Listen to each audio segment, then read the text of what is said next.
ഫലസ്തീൻ രാഷ്ട്രം പിറക്കണം. അതിലേക്കുള്ള വഴിയൊരുങ്ങാതെ ഇസ്രയേലുമായി ബന്ധമുണ്ടാകില്ലെന്ന് സൗദി കിരീടാവകാശി പ്രഖ്യാപിച്ചതാണ്. US പ്രസിഡന്റ് ഡൊണാൾഡ് ട്രംപ് എന്നിവരുടെ കൂടിക്കാഴ്ചയുടെ പശ്ചാത്തലത്തിലാണ് സൗദി നിലപാട് ആവർത്തിച്ചത്. സൗദി വിദേശകാര്യ മന്ത്രാലയം നിലപാട് വിശദീകരിച്ച് പറയുന്നത് ഇക്കാര്യങ്ങളാണ്. 1967 അതിർത്തികളോടെ ഫലസ്തീൻ രാഷ്ട്രം പിറക്കണം. അതിലേക്കുള്ള വഴിയൊരുങ്ങാതെ ഇസ്രയേലുമായി ബന്ധമുണ്ടാകില്ലെന്ന് സൗദി കിരീടാവകാശി പ്രഖ്യാപിച്ചതാണ്. ആ നിലപാട് വിട്ടുവീഴ്ചയില്ലാത്തതും ഒത്തുതീർപ്പിന് സാധ്യതയില്ലാത്തതാണെന്നും പ്രസ്താവന പറയുന്നു. ഗസക്കാരെ മറ്റൊരു രാജ്യത്തേക്ക് മാറ്റാനുള്ള നീക്കം, ഇസ്രയേലിന്റെ വെസ്റ്റ് ബാങ്കിലെ അധിനിവേശം എന്നിവയെ അന്താരാഷ്ട്ര സമൂഹം എതിർക്കണം. ഗസക്കാരെ മറ്റൊരു രാഷ്ട്രത്തിലേക്ക് മാറ്റണമെന്ന ട്രംപിന്റെ പ്രസ്താവനയ്ക്ക് പിന്നാലെയാണ് ഈ വാക്കുകൾ എന്നതും ശ്രദ്ധേയമാണ്. ഫലസ്തീന് അവകാശങ്ങൾ ലഭിക്കാതെ മേഖലയിൽ സമാധാനമുണ്ടാകുമെന്ന് കരുതേണ്ടെന്ന് യുഎസിലെ ഇപ്പോഴത്തെയും മുമ്പത്തെയും ഭരണകൂടത്തെ അറിയിച്ചതാണെന്നും സൗദി പ്രസ്താവനയിൽ വിശദീകരിക്കുന്നുണ്ട്. നെതന്യാഹു ട്രംപ് കൂടിക്കാഴ്ചയിൽ സൗദിയുമായി ഇസ്രയേലിന്റെ ബന്ധം സ്ഥാപിക്കുന്നതുമായി ബന്ധപ്പെട്ട പുരോഗതി അറിയിക്കുമെന്ന് വാർത്തകളുണ്ടായിരുന്നു. ഇതിനിടയിലാണ് സൗദി നിലപാട് വീണ്ടും വ്യക്തമാക്കുന്നത്. അതിനിടെ ഇസ്രയേൽ ബന്ധത്തിന് ഫലസ്തീൻ രാഷ്ട്രമെന്ന ഉപാധി സൗദി അറേബ്യ വെച്ചിട്ടുണ്ടോ എന്ന ചോദ്യത്തിന് ഇല്ല എന്നായിരുന്നു ട്രംപിന്റെ മറുപടി.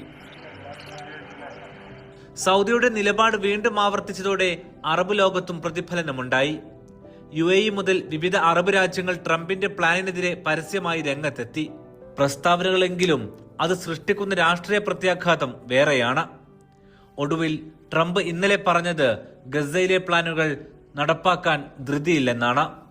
ട്രംപിന്റെ പ്രസ്താവന ഒരു റിയൽ എസ്റ്റേറ്റുകാരന്റെ ജൽപ്പനങ്ങളെന്ന് സൗദിയിലെ എക്സ് പ്ലാറ്റ്ഫോമുകളിലും പ്രതികരണങ്ങൾ വന്നിരുന്നു. സൗദി ഇസ്രയേൽ ബന്ധത്തിൽ ഇനി എന്താണ് സംഭവിക്കാൻ പോകുന്നതെന്നാണ് ഇനി പരിശോധിക്കുന്നത്. സൗദി അറേബ്യ ഈ സമയം ഫലസ്തീൻ അനുകൂലമായി പ്രതികരിച്ചതിന് രാഷ്ട്രീയ പ്രാധാന്യം ഏറെയുണ്ട്. 2023 സെപ്റ്റംബറിൽ മാധ്യമ അഭിമുഖത്തിൽ സൗദി കിരീടാവകാശിയോട് ഇസ്രയേലുമായി അടുക്കുമോ എന്ന ചോദ്യമുണ്ടായിരുന്നു. ഓരോ ദിവസവും അടുക്കുന്നുണ്ടല്ലോ എന്നായിരുന്നു അന്ന് മറുപടി. യമൻ, സിറിയ, ലെബനോൻ, ഇറാഖ് തുടങ്ങി മേഖലയിൽ പാശ്ചാത്യ ഇടപെടൽ മൂലം അസ്ഥിരമായ പല രാജ്യങ്ങളുണ്ട്. അവരോടെല്ലാം സമാധാന വഴിയിലൂടെ ഇടപെട്ടാണ് പോയ വർഷം സൗദി പോയത്. സൗദി അറേബ്യയിലെ സാമ്പത്തിക പരിഷ്കരണങ്ങൾക്കും നിക്ഷേപങ്ങൾക്കും വിഷൻ 2030ന്റെ ഭാഗമായുള്ള കാഴ്ചപ്പാടുകൾക്കും മേഖലാ അന്തരീക്ഷം സമാധാനപരമായിരിക്കണം. ഇതിനിടയിൽ മേഖലയെ അസ്ഥിരമാക്കുന്ന ഇന്നും പ്രധാനപ്പെട്ട വിഷയമാണ് ഫലസ്തീനും ഇസ്രയേലും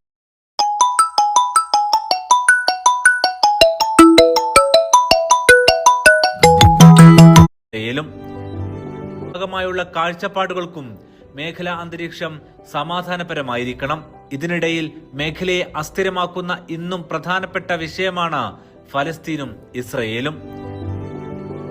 ഇസ്രയേലുമായി ബന്ധം സ്ഥാപിക്കാതെ സൗദിക്ക് മേഖലയിലെ സാമ്പത്തിക പദ്ധതികൾ പൂർത്തിയാക്കാനാകില്ല. അതിന് പ്രധാനപ്പെട്ട കാരണം യുഎസുമായുള്ള ബന്ധമാണ്. US ശരീരമാണെങ്കിൽ ഇസ്രയേൽ അതിന്റെ ആത്മാവാണ്. ഇസ്രയേലിന് മേഖലയിൽ വളരാനും സഹകരണത്തിനും സൗദി പിന്തുണ ആവശ്യമുണ്ട്. സൗദിക്കത് തിരികെ വേണ്ടെങ്കിലും US അത് വേണം.